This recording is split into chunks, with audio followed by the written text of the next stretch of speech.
Hey guys, what's up? It's Kevin for the win, and we're back for another edition of Diablo III. Today on the channel, we are taking a look at the Gears of Dreadlands set armor for the Demon Hunter class. This is considered still the S tier set for the Demon Hunter. Okay, so let's get right into it. Gears of Dreadlands, 2-piece bonus. Gain 4 seconds of momentum when attacking with a primary skill. At a maximum duration of 20 seconds, your primary skills deal 10% increased damage per second of momentum.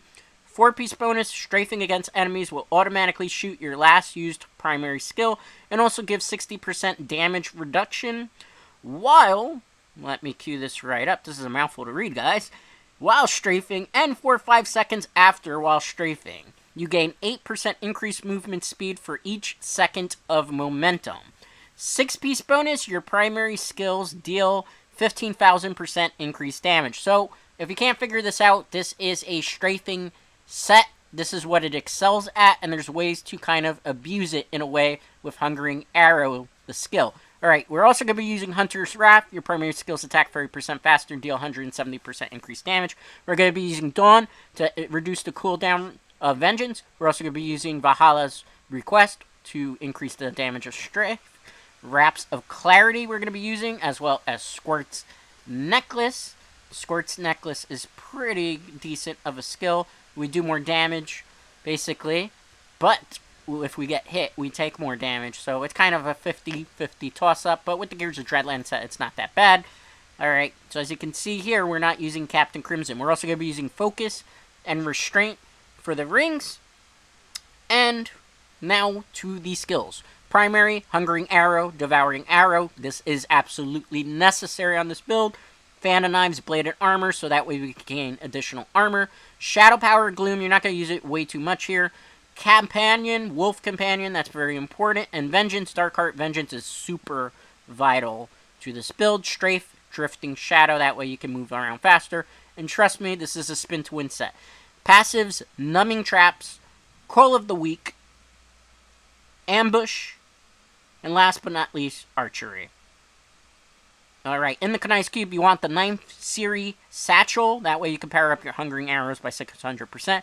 Depth Diggers and Convention of Elements for your ring. 9th Series Satchel has kind of been reduced a bit, nerfed. It used to pierce, I believe, up to 6 or 8 times. They toned it down a little bit because the armor's doing too well. For the Follower, honestly, the only things you really need is a Flavor of Time and a Nemesis Bracer. Gold Skin's okay to have. If you want to get more gems, you could get Broken Crown. I was running Sage of Punji because I was actually farming some Nephilim Rifts before. For the purposes of this demonstration or showcase, however you want to call it, we are going to be using, or not using, but we're going to be doing a Greater Rift 60, 65, 70, 75, 80, and if I'm feeling very adventurous at 85, you're going to be wondering why so many Greater Rifts today, Kevin. Well, it's very, very simplistic. This armor is super speedy, super fast, super powerful that I can clear a lot of this stuff in 2 minutes flat. Alright, when you get into the Greater Rift, first thing you want to do is fire off a couple of Hungering Arrows, then automatically transition into Strafe. Remember, the longer that you are strafing, the more momentum that you are building up. The more momentum that you're building up, the more damage you're going to do. For all intents and purposes, what you do with the set is fire a Hungering Arrow, and then you go directly into strafing around. As you see, while you're strafing around, as long as you're hitting a lot of targets, you're getting back pretty much all your hatred. So it's like you're not really wasting anything. But this is really dependent on being able to hit a lot of enemies in a target. Most people will say, when it comes to Gears of Dreadlands, you really just keep spinning and you don't really stop. This might be the case. However, you get a little bit too aggro with your spinning. There's always a possibility that you'll take some unnecessary death.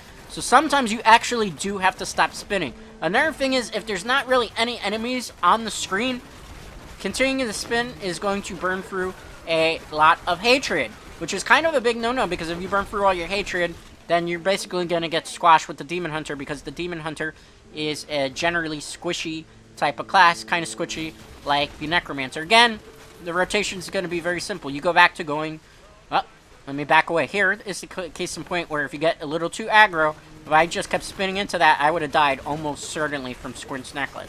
So again, you want to fire off a Hungering Arrow and then go directly into Strafing. You can use your Vengeance to get back whatever hatred that you haven't been able to regenerate back pretty fast. Really, it's a matter of firing off your primary resources and then just kind of going with the 4- and 2-piece bonus. Alright, we don't got a lot of enemies on screen. I'm going to move away from doing that strafing at the moment. That way I can build up a little bit of hatred. I'm going to fire off a couple of hungering arrows, then go back into strafing. I'll strafe around again. As you see, the more times I'm strafing around, I'm constantly building up momentum. Rift Guardian's very simple. We're going to go Vengeance, just unload on him, and then one strafe and he dies. Super fast. That was fast. I'd be surprised if this was anything less than 2 minutes, but it is a possibility considering how fast it went. For the gems, you're probably wondering what I'm using. I'm running a Bane of the Stricken, a Bane of the Trap, and I am also running a Simplicity Strength to power up Hungering Arrow. That way it deals more damage that way. So that's how I have my legendary gems. I recommend going that route. If you go a different route, you're probably not going to get more mileage out of this armor. As you can see, Career of 60, Torment 13 difficulty, 1 minute and 56 second clear time. So clearly, I do know what I'm talking about when it comes to this armor. So take my advice, this is the S tier Demon Hunter set. This will do you extremely well if you rock this for Season 24. You'll probably be able to clear out your Season 24 journey, all chapters, within maybe a week even of just properly optimizing this. Now, in terms of optimization, what really would you want to do with this particular set? Well, there's a couple of things you could do. Really, when it comes to God's Hungering Arrow, you're not really going to need cooldown reduction because not really any of the skills we use rely primarily on a lot of cooldown reduction. So I would actually recommend going for resource cost reduction. The reason why is that it will cost less hatred for you to strafe around. Less hatred that you're spending, better. It means you can continue to strafe around and you don't have to always just go into Hungering Arrow. Again, the strategy is very simple. You just fire off Hungering Arrow, go into strafing. Every once in a while, you're going to click your Vengeance. That way, if you feel like you're going to take some damage, that way you can build not only back up your primary resource a little bit faster, but you're also going to do a significant amount of damage more. And the good thing is, like, when you stop strafing, if you feel like you're low, you could just go into unleashing Hungering Arrows at a super fast rate, and you will almost certainly always get back at least 75% of your hatred if you're just using Vengeance with Hungering Arrow without strafing. Super fast. Like, just if you have a large area of mobs, 75% you'll get back within a matter of seconds, which is why you would want to necessarily do that. But again, it's like Hungering Arrow, strafing around. You kind of want to always maintain your strafes because that continuously is going to build up the momentum that you need, which will power up the 4 and 6 piece bonus. Well, no, 4 piece bonus primarily. You know. So again, you can fire off a couple of Hungering Arrows again, go back into strafing, everything explodes. You could kind of back away if you wanted to here and fire off a couple more Hungering Arrows and then go strafing. Pretty much as you see, now we got back all our hatred again, based on the damage rotations of firing Hungering Arrows and strafing around. So now if we just kind of just hold in the strafe button, as you see here, we didn't have any enemies around. We'll fire off a couple of Hungering Arrows. We strafe around here based on the density of all the mobs. We're never going to burn through the hatred because we're getting it back faster than we could lose it. I gotta turn around here. We're gonna keep holding in strafe. As you see, the enemy, the Greater Rift Guardian, dies super fast. I'm pretty sure, if we look at the time here, it's probably gonna be another 2 minute clear time flat. Let's just pick up this item here. We're gonna level up random gems. Now, like I said, optimization is very simple here. Go for resource cost reduction because you want to just spend less hatred so you can maintain your strafe a lot more. From there, my recommendation, I would say, on your helm, crit hit chance 6.0%. On your gloves, I recommend these three stats. Crit hit damage 50%, crit hit chance 6.0%, attack speed at least 7 to 8.0%. That way you can attack a bit faster, which means you get a little bit more damage out. That was 2 minutes and 18 seconds. Greater of 65, Torment 14 difficulty. As you can see, this is powerful, strong, fast. Everything you would need in Season 24 to get very high leaderboard placement and just pretty much devastate the seasonal challenges with general ease. And the good thing about this armor is it doesn't require a lot of things out of the box. So you could basically use your starter set armor, Natalia's Vengeance, just to farm for this. And once you get it, you swap out the Natalia, and you put this in, and you pretty much profit almost automatically. Even without augmentations, where I'm talking about legendary gems into the ancient legendary pieces, this armor can do naked runs up to like 80, 85, 90, 95, maybe even 100. With somewhat ease. Obviously, the more augmentations you have, the more mileage you're going to get out of this armor. Another thing about this armor is people are going to ask, well, how far will it take you solo? This armor when in the right hands and properly optimized with the proper stat distributions, and you're able to capitalize on a critical hit damage, and you put 15% on a Hungering Arrow and Strafe wherever possible. That's very important for optimization. This armor will solo Greater Rift 150s when you have it all set up, perfectly aligned, all the stats. I will have a guide in the description, a link to a guide for this set armor so that you can kind of get a better understanding as exactly the numbers and the math and how you would want to do it. But this armor can do Greater Rift 150. Even nerfed, this armor performs at a very high tier level. It's one of the best armors in Diablo III. I think the only thing that comes basically close to it at the moment would be Whirlwind Barbarian, which was the originator of the spin to win thing, where it's basically you just click a button and then you hold in your spinning move and you just spin all the way to the basically Rift Guardian and profit there. Alright, again, as you're getting higher up in the Greater Rifts, this is Greater Rift 70, you are going to burn through a little bit more hatred, so it's very important to kind of sometimes stop spinning around. I know the temptation is to just keep the momentum going, but you're going to want to stop spinning around so you can fire off some Hungering Arrows, so you can build up, remember the 2-piece and 4-piece bonus again, go back into strafing, and also when you fire off the Hungering Arrows, you're getting back primary resource generation. You're going to burn through more hatred as you're getting higher up in the Greater Rift, because the mobs, the enemies, the elite packs, they're basically have a lot more HP, and they have a lot more defense, which means they take a lot more hits, and because the offhand weapon that we have in Kanai's Cube, which is the series satchel, the 9th series satchel to be exact, got nerfed where Hungering Arrow pierces only 4 times instead of like 6 times or 8 times, which it used to.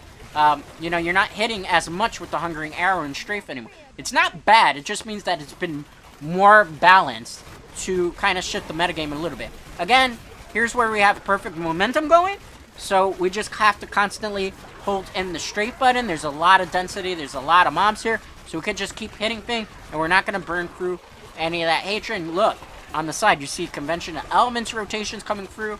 You see a whole bunch of different types of damage rotation. You gotta take advantage of these damage rotations. That's why it's kind of good to kind of hold it in. I got to click in Vengeance here because I wanted to do a little bit more damage to the Rift Guardian. I know that the Rift Guardian's coming up. Again, you could just strafe all the way through because you have the momentum already. So that's factoring the 2 and 4-piece bonus. So that's why. Remember, you gotta fire off a couple of Hungering Arrows before you go into Strafe, and then you go into Strafe, and then you Strafe around. And if you see you're burning through too much hatred, you pop the Vengeance, and then maybe you come out of Strafe, and then just fire off some Hungering Arrows to get back 75, and you go back into Strafe. All these things kind of will help you increase and build that momentum and get that 2-piece and 4-piece bonus flowing very well in conjunction with the 6-piece bonus. So you know all these things are going to happen organically because you know that you have to click Hungering Arrow, and then you know to Strafe. And then you know if you're getting low, you go back to Hungering Arrow to Strafe again, and then in between there's Vengeance every. That was 3 minute and 12-second clear time on Greater Rift 70. Again, you're dominating Torment 15 with this armor. And this is an armor I don't have fully optimized yet. This is like 3 or 4 augmentations on it. Alright, Hungering Arrow, strafing, and then we just start strafing through the whole Greater Rift. This is Torment 75. Oh, correction. Yeah, Greater Rift 75, Torment 16. So this is how this armor will fare you on Torment 16. Again, same strategy as before. Spin to win. Fire off those Hungering Arrows in the beginning, then fire off a whole bunch of strafes. You just hold in the strafe button. The other good thing about this armor is, as you can see, you can continuously maintain your massacre bonuses as long as there's enemies on the screen, and because it's a super fast armor and the way it's working, you can maintain high massacre bonuses. You could probably spin the whole map around if it's a good map, and you'll probably never have to stop spinning or losing any of your momentum whatsoever. And you could just get like 500 massacre bonus, 600 massacre bonus. It's kind of insane what this thing does. This is kind of why people always were complaining about how it got nerfed with the offhand. The offhand had to get nerfed because this was pretty much the go-to armor for everybody for the like last 2 seasons, because it was just super powerful and easy to use and easy to optimize. It's one of the few armors in the game that's S tier that doesn't rely on Captain Crimson whatsoever, because it actually can't fit Captain Crimson into the build to be able to do anything with it. There are people who have been experimenting without Hungering Arrow because it did get nerfed, and they've been using bolas. I have been interested in trying out that build. I just haven't had time to really work on it.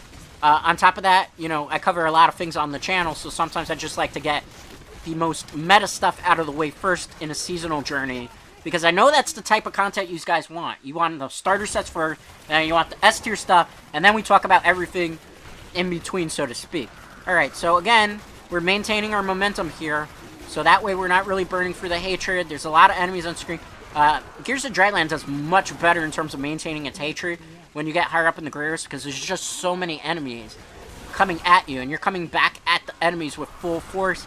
If you feel like you're taking a lot of hits, that's kind of why you want to click in your Vengeance too. Remember, it's going to reduce the amount of damage that you are taking. Alright, we're going to continue to spin through here. Remember now, we've kind of lost a little bit of momentum because we stopped a bit. Alright, we built it up a little bit. We're going to have to kind of stop spinning now because look how we're burning through the hatred. I will in a second here. Well, never mind, because we built it back up thanks to just strafing around. I thought we were going to have to break our continuous strafe going there. Okay, we're fine. So right now, Rift Guardian, we're going to strafe around again. He's kind of tanky, so I'm going to stop strafing to fire off Hungering Arrows. Remember, Supplicing Strafe in conjunction with Bane of the Stricken and Bane of the Trap. We did a lot of damage multi-fired shotting at him, basically. So, here we go. I'm just leveling up random gems here. Like, Gem of Ease you would never use in any build, but I am using it for augmentation purposes, so keep that in mind. Again, this is another super fast clear time. This is stuff you guys, any of you can do, really. I mean, even if you're inexperienced to Diablo 3, and this is like your first rodeo, first season, so as long as you follow this guide to Gears of Dreadland, you will be able to dominate as a Demon Hunter. Look, 2 minutes and 45 seconds. Greater Rift 75. The last Greater Rift was 3 minutes, so as you have more enemies on screen, it actually performs even better, which is kind of crazy when you think of it in terms of Diablo 3. Alright, so again, get into the Greater Rift, fire off a couple of Hungering Arrows, and then you start strafing around. As you're strafing around, hopefully you're going to be able to maintain your momentum. It also really is very dependent on the Rift Guardians. So this is a Greater Rift 80. I think I'm only going to do up to 80. I don't think I'm going to do it 85 because the difference between 80 and 85 is very minuscule. But I don't know. It depends in the mood how fast we clear this too. Okay, so again, remember, fire off a couple of Hungering Arrows, then go into Strafe. If you see that you're running low on Vengeance, not on Vengeance, low on Hatred, you want to click in your Vengeance. Also, you'll take less damage while you're in Vengeance form. And then sometimes you will have to break your Strafe and just fire off some Hungering Arrows to get back some Hatred that way. Most of the time, it's really a matter of if you fired off those first initial Hungering Arrows and then start strafing around the rest of the map. Most of the time, depending on the dungeon layout, you pretty much are not going to have to bring back the Hatred because you're going to be able to gain it back so much. You know, even with the nerf to the series satchel. So keep that in mind. Really, you're just strafing around, though. That's why I always call it spin to win.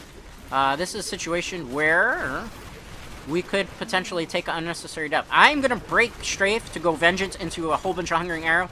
That way I built back up not only momentum, but I also was able to build back up my Hatred fast so I could then continue to start strafing around. All these things will come natural to you at first. The very beginning, you might be tempted to just continuously strafe around. There's not really anything on screen. You'll eventually get to it. Sometimes the momentum and just learning how momentum works with this armor happens naturally as you play a lot longer with it. I'm going to break strafing because there's no point there. Fire off some Hungering Arrows. I might just keep firing Hungering Arrows because there's no benefit to me doing that. I'm also running Taeguk as you see here. So it's Bane Stricken, Taeguk, and Bane of the Trap. Those are the three. Taeguk is really good as a legendary gem on this particular build. We also have, remember, like Mantle Channeling and stuff because that helps the armor greatly in the Kanai's Cube. Or not in the Kanai's Cube, but actually using a Mantle Channeling, I believe, on my shoulders, if I remember correctly. That's stuff you could use as well to just increase the more damage on this particular build. Alright, we dominated the Rift Guardian. Again, it was a matter of, like, we already have momentum stacks, and then you start strafing around, and you take out the Rift Guardian. I believe we actually might have time to do one more Greater Rift, because, yeah, I usually like to do about a 25-minute video, and I see that we've only done about 20 minutes. Again, that's the power of Gears of Dreadlands. It's just such a good, powerful armor. It's too good. Even after the nerfs, it's still very, very good. It's basically the Demon Hunter equivalent to Whirlwind Barbarian. You know, when you're looking at tier list, you probably would pick Gears of Dreadland. Well, I don't know. It's questionable. It depends on people's tier list, too, because, you know, it's always subjective. But I would say it's like Gears of Dreadlands, Whirlwind Barbarian. I'd probably put them as a tied. Then you go Mundanugu's Regalia, You saw that was like free and a clear time there. Alright, so this is the last Greater Rift. This is Torment 85. Same strategy, fire off a couple Hungering Arrows in the beginning, then you go directly into Strafing because you have already popped the 2-piece bonus, which then in conjunction goes to a 4-piece. At this Greater Rift, you gotta be a bit more cautious with Strafing because they're taking a lot more damage and they're eating a lot more damage, so you might lose a lot more hatred than you can kindly maintain. So it's a matter of keeping an eye on the damage rotation. If you see you're losing more hatred than you're gaining, you're gonna have to stop Strafing to go Hungering Arrow and then go back into Strafing and just keep things up. Also remember, you have to also Vengeance in certain situations because you are taking a lot more damage here. Don't stress out if you take like a death because it can happen. With this armor, people sometimes overextend. They become too aggro, which means they're over aggro and they try to overperform and do things a little too fast, and they run into explosions, AoE effects, and that can get them squashed. Again, don't get discouraged if that happens. As you get higher up in the Greater Rifts, it's highly unlikely you're always going to get a 4-chance bonus. However, this armor kind of shows you if you play smart, you play well, and you know what you're doing, you can still get your 4-chance bonuses as long as you're really careful about it.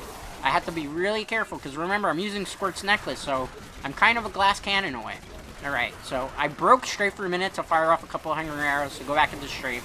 Sometimes you gotta do that, remember, because you gotta get the momentum stacks, 2- and 4-piece bonus. It's not just about the 6-piece bonus with this arm. Fire off some Hungry Arrows because I'm running low on hatred. Strafe around. As you can see, I'm not getting that much. Alright, I did get back a lot right there. Alright, that's good.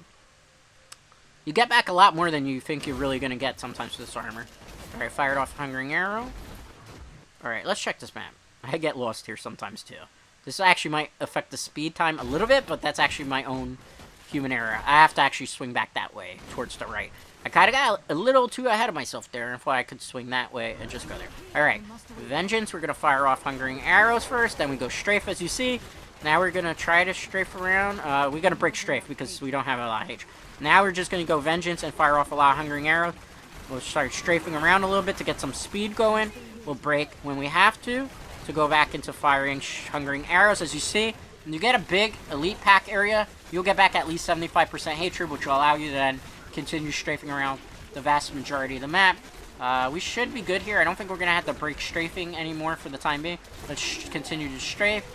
Continue to strafe. Continue to strafe around.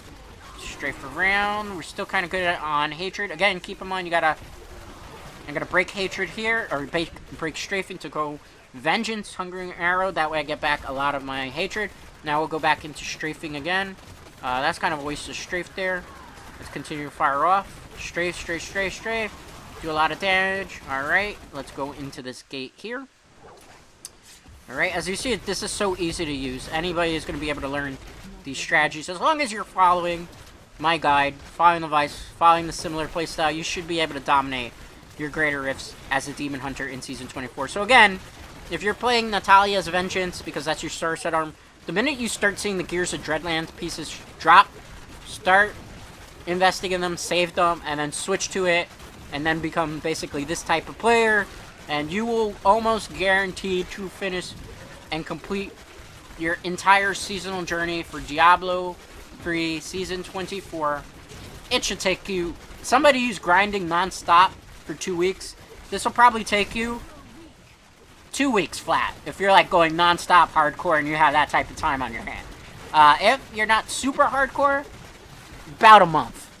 Can't take you more than a month. Even if you're not that experienced at seasonal journeys, you should be able to do it with ease with this armor. As long as you're following proper optimization and learning how to play it and keeping your momentum going and, you know, knowing when to break from strafe and fire off Hungering Arrow. Okay, like here, we're not going to be able to do a lot of strafe damage, so we have to rely on Hungering Arrow and then go back into strafing, and as you see, we take out the Rift Guard. You learn these things naturally as you're playing this armor, and since this is such an easy armor to pick up and learn, I dare say it's actually one of the most, I don't want to say newbie, but that's kind of where we're getting at, new player-friendly type of armors. It's very similar to Whirlwind Barbarian, where if you follow certain optimization, it's very new player-friendly as well, because it's easy to play, and it takes you very far without a lot of experience or prior knowledge. You know, and it's also good because it will help you level up a lot of gems super fast. You know, so like I said, switch from Natalia to this, The only armor that comes close for the Demon Hunter in terms of power for this is the Unhallowed Essence set, which I will be revisiting again, where if you don't like strafing around, but you like firing off a lot of arrows, that's good for you. That one, Unhallowed Essence, I would go. This is Gritteriff 85, Torment 16 plus difficulty, 4-minute clear time. I could do a 90 level and 100 level. It's going to be about the same time period. Anyway, that's going to do it for today's video, guys. Like always, a like is greatly appreciated on this video, and if you're not already subscribed to the channel, consider doing so, as it helps the channel grow, and I will see you for the next Diablo 3 video. Till next time.